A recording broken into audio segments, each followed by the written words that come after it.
जय हिंद स्टूडेंट्स। कल हमने कम tools of financial statement analysis के एक टूल्स को डिस्कस किया था जिसका नाम था कंपैरेटिव स्टेटमेंट एनालिसिस, जिसमें हमने दो टूल्स को पढ़ा था। एक है कंपैरेटिव बैलेंस शीट के बारे में और एक पढ़ा था कंपैरेटिव इनकम स्टेटमेंट के बारे में। आज हम देखेंगे उस दूसरे टूल्स को जिसका नाम है common size statement. Comparative statement और कॉमन साइज स्टेटमेंट को आप क्लास 12th में भी पढ़ चुके हो। यहाँ पे एक चीज़ याद रखना होगा कि कॉमन साइज स्टेटमेंट हो या कंपैरेटिव स्टेटमेंट, ये इंटर फर्म कंपेरिजन भी हो सकता है और इंट्रा फर्म कंपेरिजन भी हो सकता है। कंपैरेटिव स्टेटमेंट के बारे में हमने देखा था कि ये हॉरिजॉन्टल एनालिसिस के बेसिस पे काम करता है, मतलब एक डेटा खुद को खुद से कंपेयर करता है पिछले किसी और, या तो किसी ऑर्गेनाइजेशन से या अपने किसी पास डेटा से। लेकिन कॉमन साइज स्टेटमेंट को वर्टिकल एनालिसिस भी कहते हैं, एक डेटा अपने दूसरे डेटा के साथ कंपेयर करके परसेंटेज के बेसिस में देखेगा। तो कंपैरेटिव स्टेटमेंट हम कल डिस्कस कर चुके थे, आज हम डिस्कस करेंगे कॉमन साइज स्टेटमेंट के बारे में। कॉमन साइज स्टेटमेंट बेसिकली है क्या, वो जान लो। कॉमन साइज स्टेटमेंट कहता है वैसा statement in which figures are reported and converted into some percentage. वहाँ एब्सोल्यूट चेंज निकाल कर परसेंटेज करते थे, यहाँ पे हम परसेंटेज निकालेंगे और परसेंटेज भी निकालेंगे किससे बच्चों, to some common basic item, किसी एक को बेस ले लेंगे।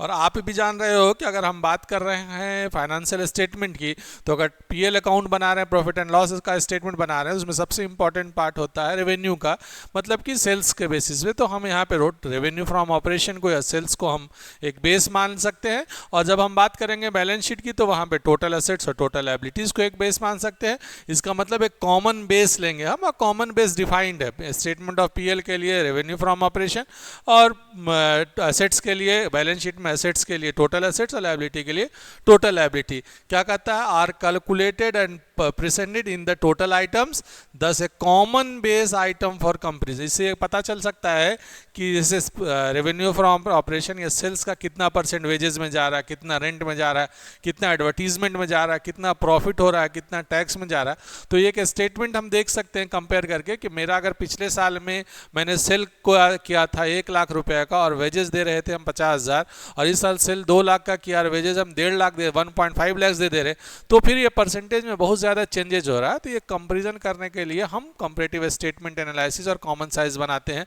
तो यहाँ पे हम जो बनाएंगे नाम ही है कॉमन साइज, मतलब सबको एक से कंपेयर करने की कोशिश करेंगे, उसके रिलेशन में कंपेयर करेंगे। Each percentage shows the relationship of an individual item to the respective of the total. हर किसी के बारे में हर आइटम क्या बताता है कि उसका टोटल से क्या रिश्ता, सेल का कितना परसेंट क्या है, सेल का कितना परसेंट वेजेस है, सैलरी है, इनकम है, ईटीसी है।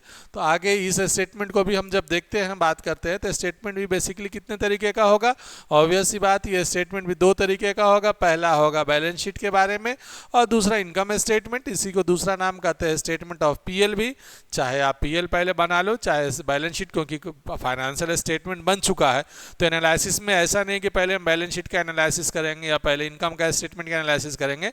हम जब चाहे जिसका एनालिसिस कर सकते हैं, लेकिन अगर सीक्वेंस कहोगे तो सीक्वेंस में इसको 1 नंबर पर रख सकते हो और इसको 2 नंबर पे एनालिसिस करने के सीक्वेंस में आप रख सकते हैं। तो आगे बढ़ते हैं। आगे है कॉमन साइज बैलेंस शीट के बारे में। कॉमन साइज बैलेंस शीट क्या आता है, ये बैलेंस शीट है जिसका टोटल क्या होगा 100% रखा जाएगा और इसको किस में परसेंट एक्सप्रेस किया जाएगा, परसेंटेज ऑफ टोटल में। मतलब टोटल एसेट्स जो होगा या टोटल लायबिलिटी होगा वो कितना परसेंट होगा, वो 100% होगा। अब आगे बढ़ो, the balance sheet to identify the different and and different time के वक्त के साथ अगर बैलेंस शीट के आइटम्स चेंज होते चले जा रहे हैं, तो उन आइटम्स के चेंज होने के साथ साथ उनके रिस्पेक्टिव आइटम्स पे क्या फर्क पड़ रहा है। अगर टोटल एसेट्स मेरा बढ़ गया है तो क्या increase in total assets also increase in to the fixed assets और टेंजेबल एसेट्स और ओनली करंट एसेट्स। मान लो मैंने एक कंपनी को देखा जिसका टोटल एसेट्स 5 करोड़ था, नेक्स्ट ईयर में उसका टोटल एसेट 6 करोड़ है और 6 करोड़ में से 5 करोड़ सिर्फ उसका डेटर है। तो ऐसी कंपनी एनालिसिस करने के बाद ये लग सकता है कि टोटल एसेट्स देख के हम डिसीजन नहीं ले सकते, लेकिन जब हम उसके कंपैरेटिव और कॉमन साइज को देखेंगे तो हम डिसीजन ले सकते हैं कि इसका एसेट्स तो बढ़ा है, लेकिन ये एसेट्स किस बेसिस पे है, सिर्फ और सिर्फ डेटर को इंक्रीज किया इसने और कोई चीज़ इसका इंक्रीज नहीं हुआ। तो इस तरह से एनालिसिस करते टाइम पे बहुत सी चीज़ों को देखेंगे। जैसे एग्जांपल में each item of the assets in balance sheet as the percentage of total assets, क्या ईच आइटम को टोटल एसेट्स से एंड लायबिलिटी के किसको निकालेंगे, टोटल लायबिलिटी के बेसिस पे निकालेंगे हम। ये टोटल लायबिलिटी को परसेंटेज करेंगे 100% मानकर। आगे की तरफ बढ़ते हैं। आगे ये फॉर्मेट है आपका, ये फॉर्मेट आप देख रखे हो बैलेंस शीट का, ये आपके एनसीईआरटी के किताब से एक फॉर्मेट लिया है, मैं डिस्कस कर दे रहा हूँ इसमें। ये आपके पास देखो क्वेश्चन है, इस क्वेश्चन में क्या दे रखा है, इक्विटी एंड लायबिलिटी का हेड है यहाँ तक, ये टोटल एसेट्स है, और ये टोटल एसेट्स ये है आपके पास, और ये टोटल लायबिलिटी का पार्ट है।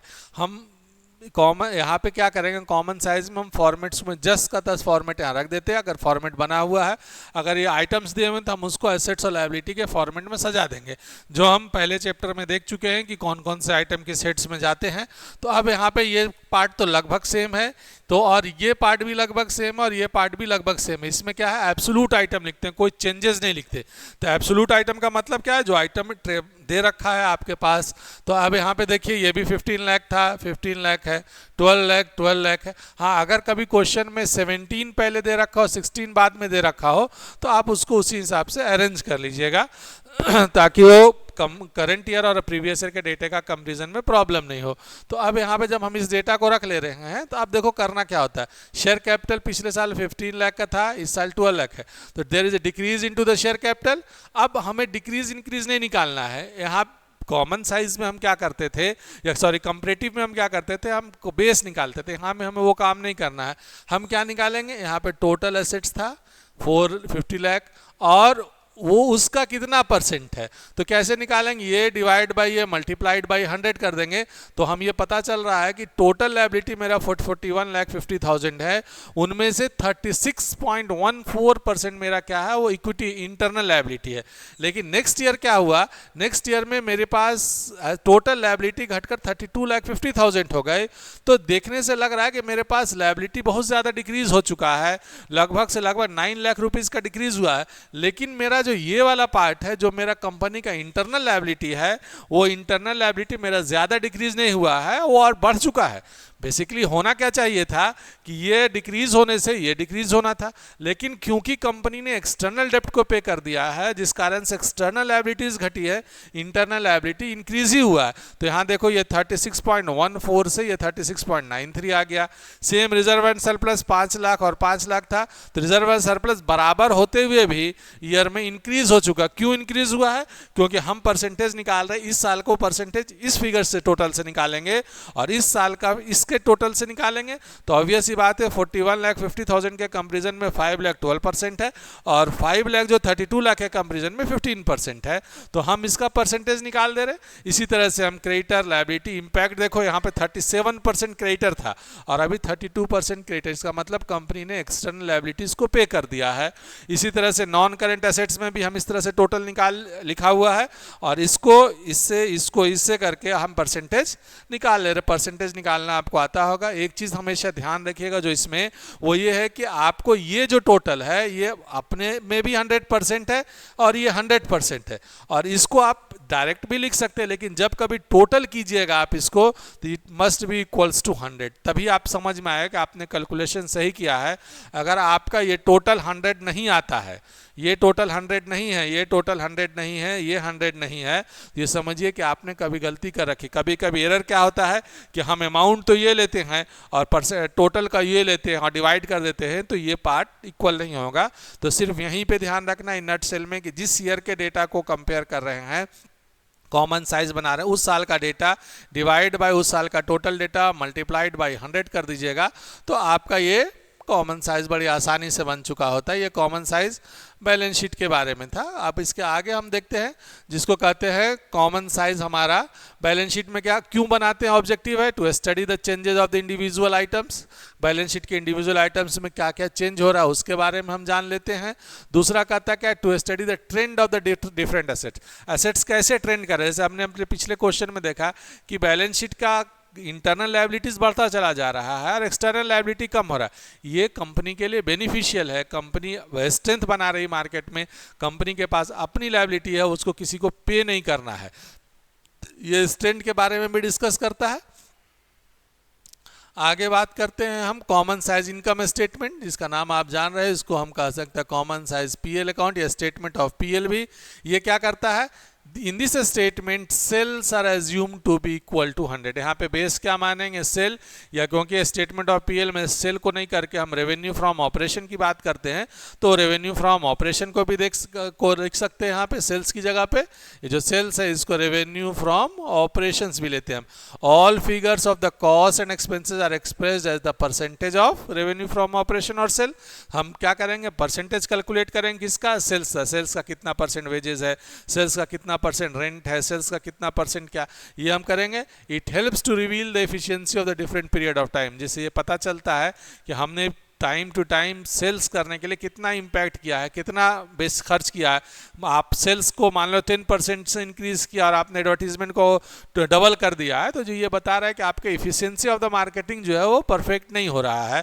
उसके बाद it is prepared for two firms, it can reveal the light of the efficiency of the both of. Inter comparison भी कर सकते हैं हम कि एक फर्म ने 5 करोड़ का सेल किया, मैंने भी 5 करोड़ का सेल किया, उसने सेल के लिए वेजेस इतना दिया, इतना परसेंट रेंट, इतना परसेंट दिया, मैंने वेजेस के लिए इतना परसेंट रेंट दे दिया है, मार्केटिंग दिया, जिससे पता चलेगा कि हमने ज़्यादा पे कर दिया है मार्केटिंग में और उसका रिटर्न नहीं आ पा रहा है, तो जिससे आप डिसीजन मेकिंग में आपको आसानी हो जाएगी। इसको बनाते कैसे हैं, आगे की तरफ बढ़ते हैं। इसमें ये है आपका फाइनेंशियल स्टेटमेंट के में कॉमन साइज का statement of profit and loss का अकाउंट।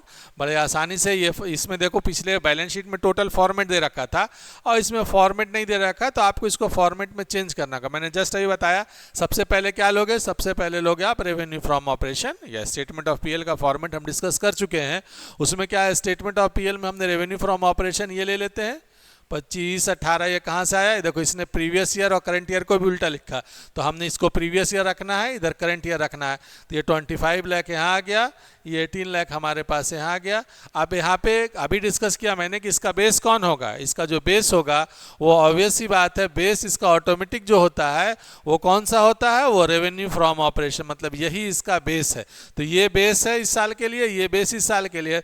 इसका परसेंटेज कितना होगा, 100 है। इसका परसेंटेज कितना होगा, क्योंकि सेल्फ को सेल्फ से डिवाइड करके 100 से मल्टीप्लाई कर देंगे तो परसेंटेज भी आपका क्या होगा, परसेंटेज भी आपका इक्वल बेस में रहेगा। अब less cost of good sold, cost of good sold देखो कितना है, यहाँ पे 12 लाख, यहाँ पे 10 लाख, 12 लाख लिखा, 10 लाख लिखा। अब 12 lakh divide by 25 lakh multiplied by 100 करेंगे, तो इस तरह से हम ये 48%, ये हमारे पास 55% निकाल लेंगे, ये डिवाइड बाय ये मल्टीप्लाइड बाय 100। उसके बाद यहाँ पे देखो कि wages is the part of good sold, cost of, यहाँ पे एक चीज़ समझो, यहाँ पे वेजेस आपका 10,000 है और 20,000 है।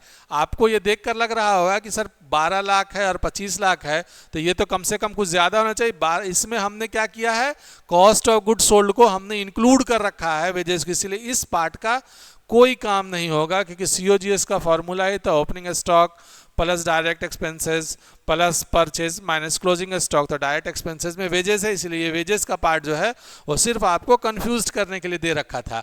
उसके बाद आते हैं हम, ये ग्रॉस प्रॉफिट हो गया, ग्रॉस प्रॉफिट को परसेंटेज निकाल लिया हमने। उसके बाद हमारा क्या, ये सबका परसेंटेज किससे निकल रहा है, इससे, इसका परसेंटेज किससे निकल रहा है, इससे। एनसीईआरटी में अगर परसेंटेज कैलकुलेट किया, मान लो परसेंटेज गलत आ रहा है, तो आपको कंफ्यूज नहीं होना है, आपको अपना परसेंटेज जो सही आ रहा है वही लिखिएगा। तो उसके बाद आपने ग्रॉस प्रॉफिट निकाल लिया, ग्रॉस प्रॉफिट क्या है, revenue from operation minus COGS, ये इसको भी हम इसी से कैलकुलेट करेंगे। इस 8 लाख को भी हम 18 लाख से ही परसेंटेज निकालेंगे और ये यहाँ पे आएगा और ये परसेंटेज यहाँ आएगा। उसके बाद ऑपरेटिंग एक्सपेंसेस देखो, ऑपरेटिंग एक्सपेंसेस दिया हुआ 80,000 और 1,02,000। यहाँ पे फिर एक कन्फ्यूजन के लिए डिप्रिशिएशन डाल रखा है, क्यों, क्योंकि depreciation is the part of operating expenses, तो हम डिप्रिशिएशन को भी नहीं लेंगे, हम डायरेक्ट ऑपरेटिंग एक्सपेंसेस 80,000 एंड 120, फिर 120 का किससे, 25 लाख से, 80,000 का 18 लाख से निकालेंगे परसेंटेज, और फिर उस परसेंटेज को अब निकाल कर हम यहाँ रखेंगे। तो ये निकल के आएगा ऑपरेटिंग इनकम, कैसे, gross profit minus operating expenses, या तो आपके पास क्या आएगा, ऑपरेटिंग इनकम। इस ऑपरेटिंग इनकम का भी परसेंटेज हम इसी से लेंगे और फिर ये निकल कर आएगा और ये निकल कर आएगा।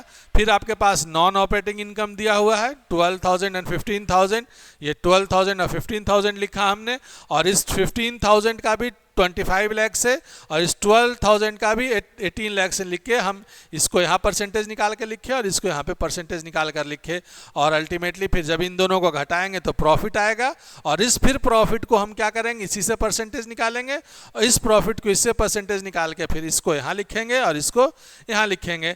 तो अल्टीमेटली अब सवाल मन में उठ रहा है कि इतना कैलकुलेशन करने का फायदा क्या हो रहा है। तो समझो हमने 100% प्रॉफिट अर्न किया, मान के चला मेरा सेल 100% है, उस सेल से हमारा 48% मेरा कॉस्ट ऑफ गुड्स सोल्ड था, मैंने जो सामान बेचा उसका कॉस्ट था 48%। तो इसका मतलब क्या, मेरा ग्रॉस प्रॉफिट 52% था, लेकिन इस साल ग्रॉस प्रॉफिट कम हो चुका, मेरा 44,000 हो चुका, क्योंकि सेल भी डिक्रीज हुआ है।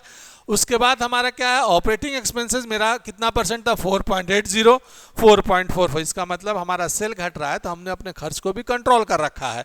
और नॉन ऑपरेटिंग एक्सपेंसेस क्या है हमारा, 15,000, 12,000, पहले 0.6 था, 0.6। अब क्या हुआ कि जिस कंपैरिजन में सेल कमा है उस कंपैरिजन में मेरा नॉन ऑपरेटिंग एक्सपेंसेस नहीं कम रखा है। तो ये फर्म को ध्यान देने की ज़रूरत है कि अपने नॉन ऑपरेटिंग एक्सपेंसेस पे कंट्रोल लगा रहे हो। और इस तरीके से आप देख रहे हैं कि टोटल जब हमने सेल किया था, सेल में हमने ग्रॉस प्रॉफिट था हमारा कितना, ग्रॉस प्रॉफिट था हमारे पास जाके 52%, और यहाँ पे था हमारा 44%। लेकिन सारे खर्चों को काटने के बाद हमारा ग्रॉस प्रॉफिट चेंज हो चुका है, यहाँ पे 52 से 46 आ गया और 44 से 33% आ चुका है। तो इस तरीके से आप कंपेयर करके डिसीजन मेकिंग की कैपेबिलिटी को ला सकते हैं। ये आपका कॉमन साइज क्या है, मतलब कॉमन साइज क्यों कहा गया, हर के लिए, ये चाहे वो इस फिगर हो, चाहे वो ये फिगर हो, ये सबके लिए आपके पास जो कॉमन क्या है वो यही है। इस साल के लिए ये, इस ईयर के लिए ये कॉमन है, इस ईयर के लिए हम सबका परसेंटेज निकाल रहे हैं इसी के बेसिस पे, इसीलिए इसको हम क्या कहते हैं, कॉमन साइज स्टेटमेंट के नाम से जानते हैं। आगे बढ़ते हैं, अगले स्लाइड में ऑब्जेक्टिव है, कॉमन साइज स्टेटमेंट बनाने का ऑब्जेक्टिव क्या है, to study the changes of individual items. जैसे हमने देखा ऑपरेटिंग प्रॉफिट के बारे में, ऑपरेटिंग एक्सपेंसेस के बारे में, कि हर इनकम स्टेटमेंट का कॉमन क्या है, खर्च क्यों हो रहा है, trend the different items of income and expenses. कभी कभी क्वेश्चन में टैक्स के बारे में भी दिया जा सकता है। तो हम देख रहे हैं कि सेल्स के चेंज होने से ऑपरेटिंग एक्सपेंसेस चेंज हुआ कि नहीं हुआ, ऑपरेटिंग इनकम्स बढ़े कि नहीं बढ़े, इन सब चीज़ों को हम ध्यान देने के लिए हम ये इनकम स्टेटमेंट और कंपैरेटिव स्टेटमेंट बनाते हैं। और इस तरह से ये टॉपिक हमारा समाप्त होता है। अब इन शॉर्ट में आपको फिर से इन दोनों टॉपिक्स को एक समरी बता दे रहा हूँ कि जब कभी हम फाइनेंशियल स्टेटमेंट एनालिसिस करते हैं तो उसका पर्पस होता है हम कुछ डिसीजन मेकिंग की तरफ बढ़ें। तो हमने अभी तक दो ट्रेंड लिए हैं या दो स्टेटमेंट के टूल्स लिए हैं, पहला कॉमन साइज और दूसरा लिया कंपैरेटिव। कॉमन साइज स्टेटमेंट जो आज हमने डिस्कस किया उसका पर्पस ये है कि हम किसी एक चीज़ को बेस मान लें। जैसे बैलेंस शीट में टोटल एसेट्स और टोटल लायबिलिटी को बेस मानते हैं, एसेट्स के लिए टोटल एसेट्स, लायबिलिटी के लिए टोटल लायबिलिटी को बेस माना।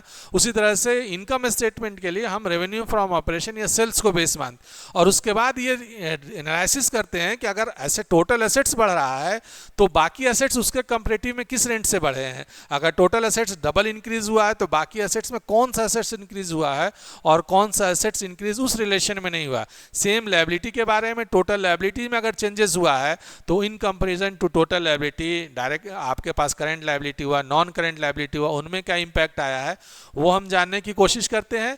दूसरा, जब हम बात करते हैं कंपैरेटिव स्टेटमेंट के बारे में जो हमने कल देखा था, उसमें हम क्या करते हैं कि कंपेयर करते डेटा को, चाहे वो इंटर फर्म हो इंट्रा फर्म, कि हम ये नहीं देखते हैं कि किसी एक कॉमन बेस पे उनमें क्या फर्क पड़ा है। हम ये देखते हैं अगर पिछले साल हमने सेल 5 लाख का किया था, इस साल सेल 3 लाख का किया है, तो सेल कम हो चुका है, तो कितना कम हुआ है और कितना परसेंटेज से कम हुआ है। वहाँ पे हम परसेंटेज चेंजेस सेम डेटा का देखते हैं। अगर मेरा एसेट्स इंक्रीज हुआ है तो कितना परसेंट इंक्रीज हुआ है और कितने का इंक्रीज हुआ, इसलिए वहाँ कॉलम्स एक एब्सोल्यूट चेंजेस का आता था और एब्सोल्यूट चेंजेस को हम परसेंटेज निकालते थे प्रीवियस ईयर से। और यहाँ पे हमें कोई एब्सोल्यूट चेंज नहीं निकालना होता, हमें यहाँ पे निकालना होता है परसेंटेज, और वो भी किसका निकालना होता है, टोटल एसेट्स का। तो या टोटल लायबिलिटी का बैलेंस शीट में और इनकम स्टेटमेंट में हम किसका निकालते हैं, इनकम स्टेटमेंट में हम रेवेन्यू फ्रॉम ऑपरेशन का निकालते हैं। तो ये बेसिकली इतनी जानकारी के बाद आप क्या कर सकते हो, एनालिसिस करने के लायक हो सकते हो कि आपका डिसीजन मेकिंग में एसेट्स को इंक्रीज करना है, किस एसेट्स पे कंट्रोल करना है, कौन से लायबिलिटी को कंट्रोल करना है, कैसे एक्सपेंसेस को कंट्रोल करना है। इंटर फर्म में दूसरा फर्म अगर इंक्रीज कर रहा है प्रॉफिट, तो हो सकता है मैं एक सामान 5 रुपये में खरीद कर 10 रुपये में बेच रहा हूं और तब भी मेरा प्रॉफिट नहीं हो रहा है, दूसरी कंपनी भी 5 में परचेस करके 9 रुपये में बेच दे रही है और उसको प्रॉफिट हो जा रहा है। तो ये कैसे समझ में आएगा, तब आप इंटर कंपनी कंपेरिजन करेंगे और फिर कंपैरेटिव स्टेटमेंट बनाएंगे और कॉमन साइज। तब आप देखेंगे कि मेरी कंपनी में वेजेस जो है वो सेल्स का 15% चला जा रहा है, उसके पास वेजेस जो है सेल का 10% चला जा रहा है, तो 5% का इनकम तो वो यहीं से रिड्यूस कर रखा है। तो इस तरह से आप डिसीजन मेकिंग की तरफ बढ़ सकते हैं और अपने फाइनेंशियल स्टेटमेंट को देखकर एक ट्रेंड और एक बेसिक फ्यूचर प्लानिंग कर सकते हैं। इसमें जो सीयूईटी के क्वेश्चंस आएंगे वो आपके आसान से आएंगे, चेंजेस पूछ सकता है, परसेंटेज कैलकुलेट करने पूछ सकता है कौन किसका बेस होता है, कॉमन साइज में बेस क्या होता है, कंपैरेटिव स्टेटमेंट में एब्सोल्यूट चेंजेस का फॉर्मूला पूछ सकता है। इस तरह से इन चीज़ों को आप जानकारी लीजिए। और इस चैप्टर को 11th-12th में जब आप पढ़ते तब भी वो एक ईजीएस्ट चैप्टर में आता था, यहाँ भी वो एक ईजीएस्ट चैप्टर में है। Hope you understand the topic. Thank you very much. God